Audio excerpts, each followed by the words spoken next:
بخاری شریف کی حدیث پاک ہے۔ حضرت عقبہ بن عامر رضی اللہ تعالیٰ عنہ راوی ہیں، جس کا مفہوم یہ ہے حضور رحمت عالم صلی اللہ علیہ وآلہ وسلم آپ شہدائے احد کی قبور کے اوپر حاضر ہوئے۔ آپ صلی اللہ علیہ وآلہ وسلم نے ان پر اس طرح نماز پڑھی کہ جس طرح میت پر نماز پڑھتے ہیں، ان کے لیے دعا کی، منبر شریف پہ تشریف فرما ہوئے اور حضور نے ارشاد فرمایا کہ میں اپنے حوض کو اس وقت دیکھ رہا ہوں، یعنی حوض کوثر کو اس وقت دیکھ رہا ہوں، اور روئے زمین کے خزانوں کی کنجیاں مجھے عطا کر دی گئی ہیں۔ اور پھر فرمایا کہ مجھے اپنی امت کے شرک میں مبتلا ہونے کا خوف نہیں ہے، ہاں مجھے اپنی امت سے یہ خوف ہے ان کے متعلق کہ یہ دنیا میں منہمک ہو جائیں گے۔ یہ بخاری شریف کی حدیث پاک ہے۔ اس میں حضور رحمت عالم صلی اللہ علیہ وآلہ وسلم نے یہ خبر دی کہ میں اس وقت حوض کوثر کو دیکھ رہا ہوں۔ تو حوض کوثر غیب ہے، تو حضور نے بخاری شریف کی حدیث پاک ہے فرمایا کہ میں اس وقت حوض کوثر کو دیکھ رہا ہوں۔ اور دوسری بات ہمارا موضوع نہیں کہ حضور نے فرمایا کہ مجھے روئے زمین کے خزانوں کی کنجیاں عطا کی ہیں، یعنی اللہ پاک نے میرے اور آپ کے پیارے آقا صلی اللہ علیہ وآلہ وسلم کو اپنی نعمتوں کا مالک و مختار بنایا ہے۔ اس لیے حضور نے ارشاد فرمایا انما انا قاسم واللہ یؤتی، کہ میں تقسیم کرنے والا ہوں اور اللہ مجھے عطا کرنے والا ہے۔ اور جو عطا کیا گیا اور جو تقسیم کیا گیا اس کا بیان نہیں کیا گیا، یعنی اللہ مجھے اپنے بڑے خزانوں سے بے شمار نعمتیں عطا کرتا ہے، اور میں بے حساب ہی اللہ کے فضل سے اس کی عطا سے لوگوں کو تقسیم کرتا ہوں۔ ایک سوال ہے اور اعتراض کیا جاتا ہے کہ اللہ تبارک و تعالیٰ نے تمام انبیاء علیہ السلام کا علم حضور کو عطا نہیں کیا۔ اس کے اوپر قرآن مجید کی سورہ مومن 24ویں پارے کی ایک آیت مبارکہ پڑھ کے سناتے ہیں، منہم من قصصنا علیک ومنہم لم نقصص علیک۔ اس کا ترجمہ اور مفہوم یہ ہے اور ہم نے تم سے کسی کا احوال بیان کیا اور کسی کا احوال بیان نہ کیا۔ یعنی جو کچھ لوگ کہتے ہیں کہ اللہ پاک نے حضور کو تمام انبیاء علیہ السلام کا علم نہیں دیا، اور اس پہ یہ آیت پڑھتے ہیں، اس آیت کے اندر یہ لکھا ہوا ہے کہ ہم نے تمہیں بعض انبیاء کا علم دیا اور بعض کا نہیں دیا۔ یہ قرآن مجید کی آیت پڑھتے ہیں۔ واجب الاحترام اس آیت کی تفسیر میں، اس کی تفسیر میں اور کوئی اہل سنت کا عالم کرے تو کہہ سکتے ہیں تفسیر بالرائے ہے، لیکن مفسرین میں سے تفسیر خازن کے اندر اس آیت کی تفسیر میں مفسر کرام لکھتے ہیں کہ ان میں سے کسی کا حال بیان نہ کیا، یعنی قرآن میں کسی کا ذکر صراحت کے ساتھ نہیں کیا، یعنی کبھی اللہ تبارک و تعالی ذکر اجمالی طور پہ کر دیتا ہے اور کبھی تفصیلی طور پہ کر دیتا ہے، لیکن اس کے اندر یہ نہیں کہا گیا کہ حضور کو علم نہیں ہے۔ اس کا معنی یہ ہے کہ کبھی اللہ تبارک و تعالی صراحت کے ساتھ اس چیز کا بیان نہیں کرتا، ورنہ آپ سورہ آل عمران قرآن مجید کی آیت پاک پڑھیں، وَإِذْ أَخَذَ اللَّهُ مِيثَاقَ النَّبِيِّينَ لَمَا آتَيْتُكُم مِّن كِتَابٍ وَحِكْمَةٍ ثُمَّ جَاءَكُمْ رَسُولٌ مُصَدِّقٌ لِّمَا مَعَكُمْ لَتُؤْمِنُنَّ بِهِ وَلَتَنصُرُنَّهُ۔ اس آیت کا مفہوم یہ ہے کہ سورہ آل عمران کی آیت مبارکہ ہے۔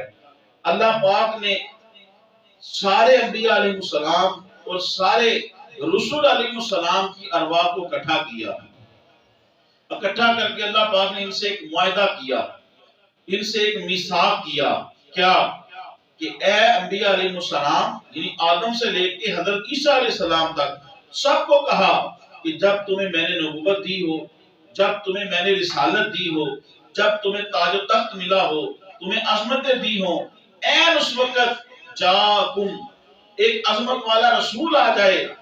کون سا رسول؟ مصدق لما معکم، وہ کیا کرے گا؟ ایسا رسول جو تم سب کی تصدیق کرنے والا ہو، تم سب کی تصدیق کرنے والا ہو۔ اب اس آیت سے پتہ چلتا ہے کہ جو تصدیق کرنے والا ہوتا ہے، جس کی تصدیق کی جا رہی ہے، اس کے تمام احوال کا تصدیق کرنے والے کو علم ہوتا ہے۔ جیسا کہ آج کل آپ کسی پیپرز کے اوپر آپ جب 17 18 گریڈ کے آفیسر کی آپ جب اس کی تصدیق کرواتے ہیں، یا اس کے ایکول کسی بھی بندے کے، کونسلر کے، چیئرمین کے، تو نیچے لکھا ہوتا ہے کہ میں حلفاً اس بات کا اقرار کرتا ہوں، میں اس بندے کو، بندیا کو ذاتی طور پہ جانتا ہوں، اور اس کے تمام قواعد، جس کے اندر اس کی پیدائش، اس کی کوالیفیکیشن تعلیم کی، اس کا ذریعہ معاش، تمام جو اس کی تفصیل ہے اوپر لکھی ہوتی ہے، نیچے وہ اپنے سائن اور مہر لگاتا ہے اور تصدیق کرتا ہے۔ یہ مثال سمجھنے کے لیے ہے۔ اسی طرح اللہ نے فرمایا کہ محبوب آپ سارے نبی اور سارے رسولوں کے کیا ہیں؟ آپ تصدیق کرنے والے ہیں۔ تو یہ اللہ نے قرآن کے اندر بیان کیا ہے۔ تو حضور ہوئے سارے نبیوں اور سارے رسولوں کے تصدیق کرنے والے۔ تو جب حضور تصدیق کرنے والے ہیں، مصدق لما معکم، تو پھر حضور کو آدم علیہ السلام سے لے کے حضرت عیسیٰ علیہ السلام تک تمام انبیاء کے احوال بالتفصیل معلوم تھے۔ تو لہذا یہ کہنا کہ قرآن مجید کی آیت پڑھ کے کہ اللہ پاک نے فرمایا کہ آپ کو بعض کا علم دیا گیا اور بعض انبیاء کا نہیں، اس آیت کا جواب یہ ہے کہ اللہ تعالیٰ کبھی صراحت کے ساتھ کسی نبی کا ذکر فرما دیتا ہے۔ آپ کو صراحت کے ساتھ 1,24,000 کم و بیش انبیاء رسولوں کے نام اور ان کی تفصیلات قرآن مجید میں صراحت کے ساتھ نہیں ملے گی، لیکن تبیان لکل شیء، اس میں ہر شے کا علم ہے۔ قرآن مجید کی ایک اور آیت مبارکہ وما ادری ما یفعل بی ولا بکم، 26واں پارہ سورہ احقاف، یہ آیت پڑھی جاتی ہے کہ حضور علیہ السلام نے ارشاد فرمایا کہ میں نہیں جانتا کہ میرے ساتھ کیا کیا جائے گا اور تمہارے ساتھ کیا کیا جائے گا۔ جو حضور کے علم غیب کا انکار کرتے ہیں وہ پڑھ پڑھ کے آپ کو سناتے ہیں، اور آپ کہتے ہیں یار ہے تو قرآن کی آیت۔ اب جنہوں نے میری پچھلی نشست یہاں پہ سنی، ان کو اس میں نے تفصیل عرض کر دی تھی، اور آج بھی میں بتا دوں، قرآن مجید میں جہاں جہاں اللہ نے فرمایا کہ میں غیب کا علم کسی کو نہیں دیتا، اور حضور نے فرمایا کہ مجھے غیب کا علم نہیں، وہ دو چیزیں ہیں۔ ایک تو یہ کہ حضور رحمت عالم صلی اللہ علیہ وسلم نے جب یہ فرمایا ہوگا کہ مجھے اس چیز کا علم نہیں، وہ آیت منسوخ ہو چکی ہوگی۔ دوسرا یہ ہے کہ جہاں پہ اللہ نے فرمایا کہ میں کسی کو علم غیب نہیں دیتا، اس سے مراد یہ ہے علم غیب ذاتی۔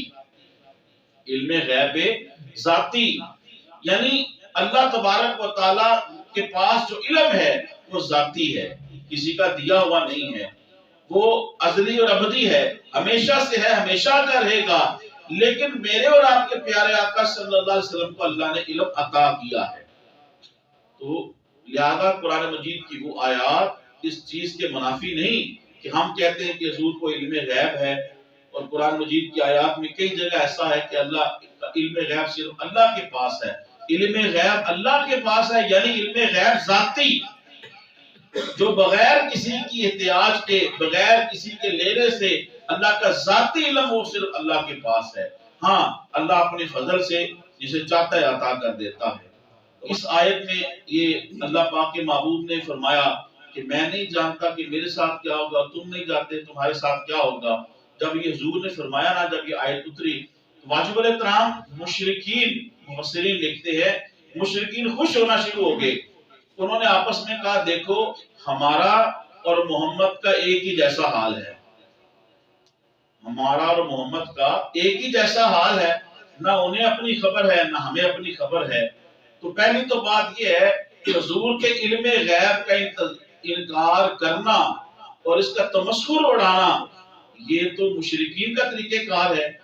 جب حضور نے فرمایا کہ میں نہیں جانتا میرے ساتھ کیا کیا جائے گا اور تمہارے ساتھ کیا کیا جائے گا، جب حضور نے یہ فرمایا تو انہوں نے تمسخر اڑانا شروع کر دیا. تو پہلی تو بات اس کی یہ ہے کہ حضور کے علم غیب کا انکار کرنا یہ مشرکین کا طریقہ کار ہے.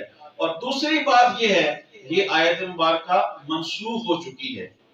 اور ناسخ آیت مبارکہ کون سی ہے؟ اللہ پاک نے فرمایا اِنَّا فَتَحْنَا لَكَ فَتْحًا مُبِينًا لِيَغْفِرَ لَكَ اللَّهُ مَا تَقَدَّمَ مِنْ ذَنبِكَ. تو صحابہ کرام حضور کے پاس آئے، یا رسول اللہ آپ کو مبارک ہو، اللہ نے آپ کے درجوں کو بلند کر دیا. تو پھر ایک اور آیت اتری جس کے اندر یہ فرمایا گیا کہ اللہ نے مومنین اور مومنات کو بھی بخش دیا. مومنین، تو یہ آیت مبارکہ ناسخ ہے اور وہ منسوخ ہے. علوم خمسہ، قرآن مجید کی آیت مبارکہ جس کا مفہوم یہ ہے علوم خمسہ، 5 علوم، یعنی قیامت کا علم، بارش کب ہوگی، ماں کے پیٹ میں کیا ہے، کل کیا ہوگا اور کون کہاں مرے گا، اللہ نے فرمایا یہ علم اللہ ہی کے پاس ہے. تو یہ آیت مبارکہ 21ویں پارے کی آیت مبارکہ سورہ لقمان کی. جب آپ کہیں نا کہ حضور کو علم غیب ہے تو وہ یہ آیت مبارکہ پڑھ کے آپ کو سناتے ہیں کہ اللہ نے فرمایا کہ علوم خمسہ کا علم اللہ کے پاس ہے. اس کا جواب یہ ہے صاحب تفسیر خازن، یعنی ہم نہیں، ہم اپنی طرف سے نہیں، مفسرین کرام جن کی تفسیر کو یہ لوگ پڑھ کے اپنے مسائل بیان کرتے ہیں. تو صاحب تفسیر خازن لکھتے ہیں کہ اللہ تعالیٰ اگر علیم ہے، اللہ تعالیٰ جاننے والا ہے، تو اللہ تعالیٰ کی شان خبیر بھی تو ہے، وہ خبر دینے والا بھی ہے. علوم خمسہ کا علم صرف اللہ کے پاس ہے. قیامت کا علم، کل کیا ہوگا، کون کہاں مرے گا، بارش کا علم، شکم مادر میں کیا ہے، لیکن اللہ جسے چاہے اپنے رسولوں میں سے اور اپنے معبود بندوں میں سے جسے چاہے چن لیتا ہے اور اسے علوم خمسہ عطا کر دیتا ہے. شاہ عبدالحق محدث دہلوی رحمۃ اللہ علیہ نے اس آیت کی تفسیر کے اندر انہوں نے بھی یہی لکھا کہ اللہ کے پاس ہی ان علوم کا علم ہے، علوم خمسہ کا، لیکن اللہ جسے چاہے اسے عطا کر دیتا ہے. علامہ جلال الدین سیوطی رحمۃ اللہ علیہ روض النظیر شرح جامع صغیر کے اندر لکھتے ہیں کہ اللہ جسے چاہے اللہ اسے عطا کر دیتا ہے. اب قرآن کی تفسیر قرآن سے بھی سنیے. 29واں پارہ سورہ جن کے اندر اللہ پاک نے ارشاد فرمایا عالم الغیب فلا یظہر علی غیبہ احدا الا من ارتضی من رسول. یہ بھی قرآن مجید کی آیت مبارکہ 29ویں پارہ سورہ جن کی، جس کا ترجمہ اور مفہوم یہ ہے کہ غیب کا علم صرف اللہ کے پاس ہے اور وہ اسے کسی دوسرے کے اوپر ظاہر نہیں کرتا الا من ارتضی من رسول، لیکن جو اپنے رسولوں میں سے جس کو چاہے چن لے اسے وہ غیب کا علم عطا کر دیتا ہے. تو قرآن خود کہہ رہا ہے کہ اللہ تعالیٰ اپنے رسولوں میں سے جسے چاہے چن لیتا ہے اور پھر اسے غیب کا علم عطا کر دیتا ہے. اب میں اس کی مثالیں بھی دوں گا، مختصر وقت ہے. قیامت کا علم، واجب الاحترام احادیث کا ذخیرہ بھرا پڑا ہے کہ حضور رحمت عالم صلی اللہ علیہ وآلہ وسلم نے قیامت کی نشانیاں بتائیں.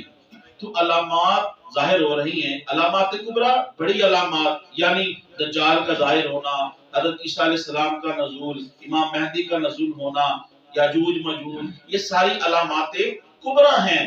تو حضور نے ساری علامات بتا دی ہیں. تو جسے علامات کا پتہ ہے اسے قیامت کے علم کا نہیں پتہ. یاد رکھیے قیامت کا علم ایک ایسا علم ہے جو اللہ پاک نے حضور کو حکم دیا ہے کہ اس کو چھپا کے رکھنا ہے، اسے پوشیدہ رکھنا ہے. حضرت اسرافیل علیہ السلام یہ مقرب 4 فرشتوں میں سے ایک فرشتے ہیں حضرت اسرافیل علیہ السلام. ان کے بارے میں ہے کہ یہ قیامت میں کیا کریں گے.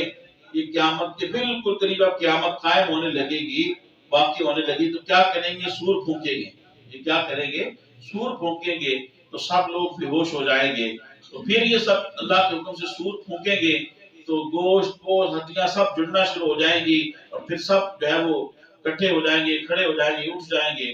تو واجب الاحترام حضرت اسرافیل علیہ السلام کو علم ہے کہ اب قیامت ہونے والی ہے، قیامت قائم ہونے والی ہے، تبھی تو وہ سور پھونکے گے نا، تبھی تو وہ سور پھونکیں گے۔ اگر علم ہی نہیں ہے تو یہ تو نہیں کہ وہ 200 صدیاں پہلے یا 400 صدیاں پہلے یا 1000 یا اس وقت سے پہلے ہی سور پھونک دے، ایسا تو نہیں ہے۔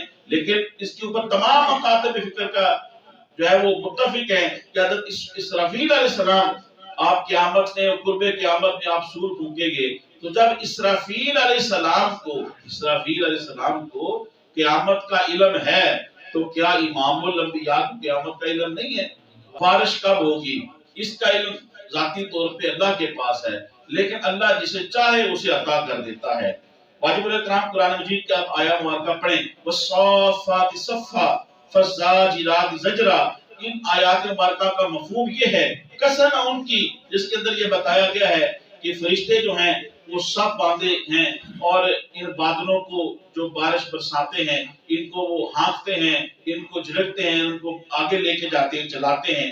اس کی تفسیر میں اور آپ نہیں کر رہے، تفسیر معالم التنزیل کے اندر لکھا ہے کہ فرشتے ابر بادل کو یعنی بارش کے بادل کو فرشتے جو ہے وہ چلاتے ہیں، میکائیل علیہ السلام بارش برساتے ہیں اور سبزہ اور پھلوں کو اگانے اور رزق کی تعین کے اوپر حضرت میکائیل علیہ السلام مامور ہیں۔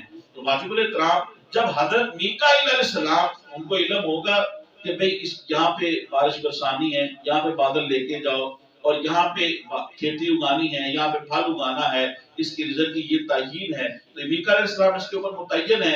تو جب حضرت میکائیل علیہ السلام کو علم تھا تو وہ یہ سارے کام کرے گی نا۔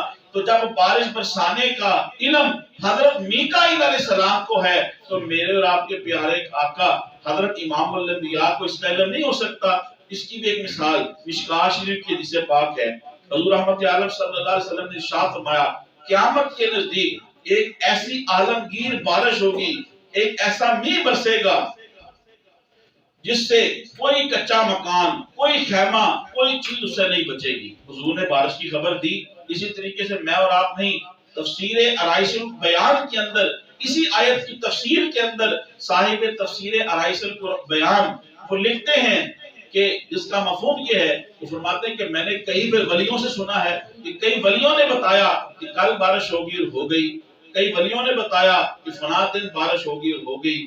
تو جب اللہ کے ولیوں کو اس کا علم ہے تو پھر امام الانبیاء کا علم کیا ہوگا؟ پھر آج تو ویسے ہی محکمہ موسمیات اس کی خبریں دے رہا ہے اور 80% 90% جو ہے حتمی علم تو اللہ کا ہی ہے، لیکن یقیناً بہرحال جو لوکیشن کوئی کرتے ہیں وہ قریب ترین ہوتی ہے۔ تو واجب الاحترام لہٰذا یہ کہنا کہ یہ قرآن کی آیت پڑھ کے سنانا کہ دیکھیں اللہ نے فرمایا کہ اللہ ہی کے پاس ہے قیامت کا علم، بارش کا علم، اس کا مطلب یہ ہے لیکن اللہ ہی کے پاس ہے، لیکن اللہ جسے چن لے، یہ بھی قرآن نے کہا ہے سورہ جن کے اندر الا من ارتضی بالرسول، رسولوں میں سے جسے چن لے وہ عطا کر دیتا ہے۔